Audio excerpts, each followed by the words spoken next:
So Jesus has been doing lots of teaching through Luke chapter 21. He's been focusing on two moments in history, one that's fulfilled 37 years after Jesus teaches about it. He predicts this event of Jerusalem being destroyed, says it's going to occur in the lifetime of those original listeners, and it does. Four or so decades later, Jerusalem is destroyed and the temple is destroyed. He talks about that first moment in history to give us confidence about what he teaches about the second moment in history, which hasn't yet happened, of Jesus' great return and him coming into the world as the Son of Man, full of great power and great glory.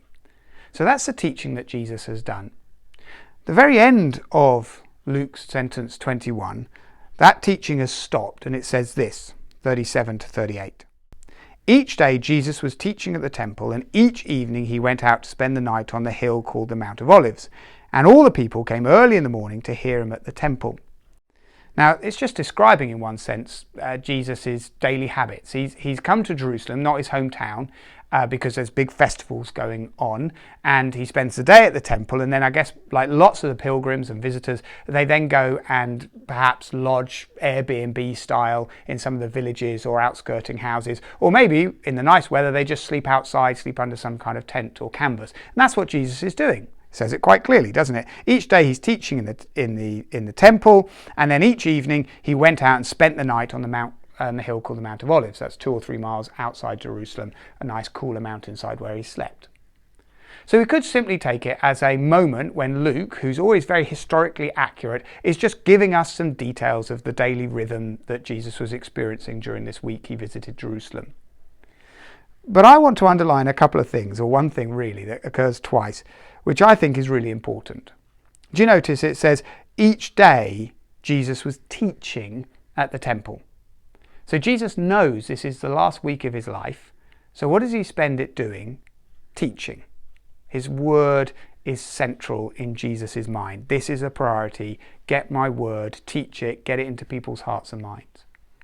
And did you notice sentence 38, it says, and all the people came early in the morning to hear him at the temple. So the people as well are prioritizing Jesus' teaching. They are coming early. It has the idea that they're turning up with like too early, way before Jesus has started teaching. They're getting there to get the best seats in the house, if you like. So this last little closing bit is way more than just a historical reference of Jesus' pattern of life.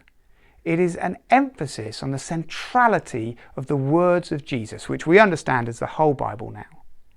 That both Jesus himself in his last week of life prioritized teaching it, and the people who are around Jesus in that moment prioritized listening to it.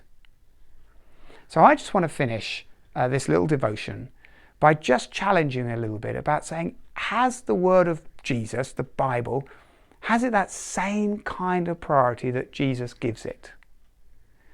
Are you putting it front and center? At the beginning of your day, early in the morning, they came to hear him teach. Does it start your day?